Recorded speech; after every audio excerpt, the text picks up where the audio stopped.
Welcome viewers. आज इस video lecture में हम लोग वायर ड्राइंग पर्पस के लिए जो स्टेप फॉलो करते हैं वो पढ़ेंगे। ओके, तो सबसे पहला जो स्टेप होगा वो किसी भी मेटल यानी वर्क पीस जो है जिसे कि आप वायर को ड्रॉ कर रहे हो, तो सबसे पहले उस वर्क पीस का हम क्या करते हैं, डक्टिलिटी को इंश्योर करते हैं। ठीक है, तो सपोज दैट अगर ये हमारा वर्क पीस है और इससे हम वायर ड्रॉ कर रहे हैं, तो इसके लिए सबसे पहले यहां पे क्या करना होगा, first step, ensure required ductility. Okay,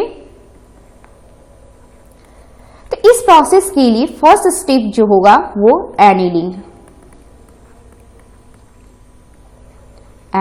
process, first step. इस प्रोसेस में हम लोग कार्बन स्टील को, ठीक है, कार्बन स्टील को कितना यानी AC3 टेम्परेचर से above, that means 50 to 100 plus temperature, अगर हम रफली राउंड बोले तो 900 to 950, ठीक है, 900 to 950 डिग्री सेंटीग्रेड पे, यहां पर मैं नोट डाउन कर दे रही हूं, एबव AC3 टेम्परेचर से, इस टेम्परेचर से ऊपर around 900 to 950 degree centigrade temperature पे हम कार्बन स्टील को क्या करेंगे, हीट करेंगे।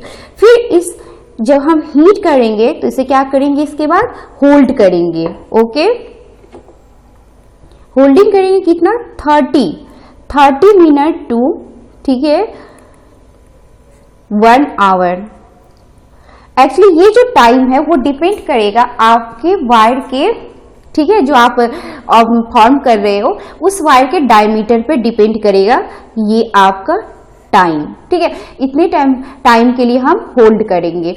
होल्ड करने के बाद कूलिंग करना है। ओके, तो कूलिंग प्रोसेस जो है उसमें क्या करेंगे, सबसे हम लेड बाथिंग कराएंगे, लेड बाथ, जिसमें कि टेम्परेचर जो है वर्क पीस का अराउंड 300 डिग्री सेंटीग्रेड तक वो रीच करे। अब जो ये वर्क पीस है, ठीक है, उसमें डक्टिलिटी जो है वो इंड्यूस हो गई। तो ये था हीट ट्रीटमेंट प्रोसेस। सब नेक्स्ट स्टेप जो होगा, ठीक है, स्टेप 2, वो है इंपॉर्टेंट, सबसे ज्यादा इंपॉर्टेंट है, वो है आपका सरफेस क्लीनिंग, सरफेस क्लीन। क्योंकि जो वर्क पीस आप अभी एनिल्ड किए हो, एनिल्ड वर्क पीस, उसका सरफेस में भी हो सकता है कि इस पे रस्ट हो, ठीक है, या इम्प्योरिटीज प्रेजेंट हो। ठीक है, तो इस इम्प्योरिटीज और रस्ट को सबसे पहले क्या होगा, क्लीन करना होगा, ताकि डाई और जो वर्क पीस एक दूसरे की कांटेक्ट में आए तो वो रफ ना हो डाई का सरफेस। ठीक है, या हम कह सकते हैं कि दोनों का सरफेस जो है वो वियर ना हो, इसके लिए। और थर्ड जो मोस्ट इंपॉर्टेंट है वो है lubrication process, lubrication process. Okay, इस प्रोसेस में जो है ये आपका डिपेंड करता है टेम्परेचर कंडीशन पे।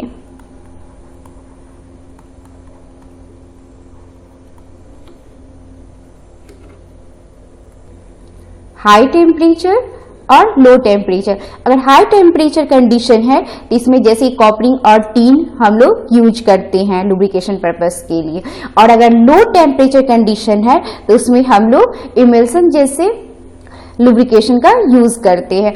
अब एक चीज ध्यान देने की बात है कि कोल्ड वर्किंग और हॉट वर्किंग आप जानते हो। ठीक है, तो वायर ड्राइंग प्रोसेस जो है वो कोल्ड वर्किंग के ज्यादा मतलब प्रेफर करते हैं हम लोग। क्यों करते हैं, उसके बेटर रिजल्ट के लिए। अब जैसे कोल्ड वर्किंग प्रोसेस, ठीक है, तो रिजल्ट क्या हुआ हमारा, इससे आपका good control over the dimension, good control over the dimension होगा, गुड सरफेस फिनिश होगा, ठीक है, और स्ट्रेन हार्डनिंग इफेक्ट।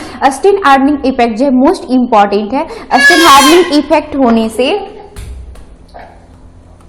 कि स्ट्रेंथ या हार्डनेस, ठीक है, इससे स्ट्रेंथ और या हार्डनेस क्या होगा वायर का, इंक्रीज कर जाता है स्ट्रेन हार्डनिंग से। तो ये मोस्ट इंपॉर्टेंट है।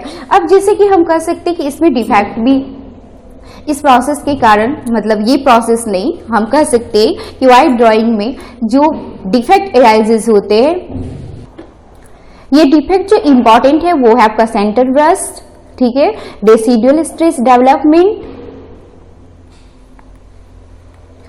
और थर्ड है हमारा more flow of the matter at the centre. तो सेंटर रस्ट में हम लोग देखते हैं कि अगर मान लीजिए ये आपका वायर है तो आप सेंटर पे देखोगे इस तरह से ब्रस्टिंग हुआ रहता है, ठीक है।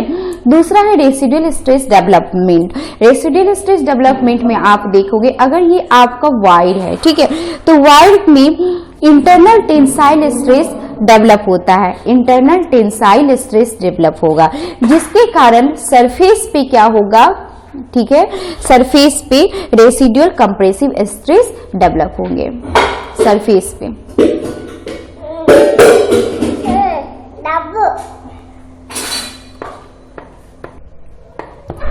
थर्ड है more flow of the metal at the centre. आप देख रहे हो कि यहाँ पे जो सेंटर पे होगा यहाँ पर मेटल का फ्लो ज्यादा हो रहा है, तो जिसके कारण क्या होगा कि आपका टेंसाइल स्ट्रेस जो होगा वो सरफेस पे होगा। यहाँ पे क्या हो जाएगा, tensile stress on the surface, जबकि यहां पर क्या आपने देखा था, जस्ट रिवर्स था। यहाँ इंटरनल, यानी यहाँ पे इंटरनल टेंसाइल स्ट्रेस डेवलप हुआ था, जिसके कारण सरफेस पे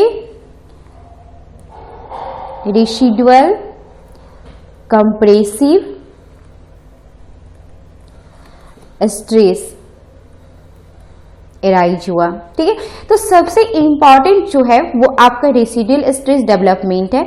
इसके कारण क्या होता है ना कि अगर रेसिडुअल स्ट्रेस डेवलप हो गया तो परसेंटेज रिडक्शन जो है, ठीक है, वो हाई हो जाता है।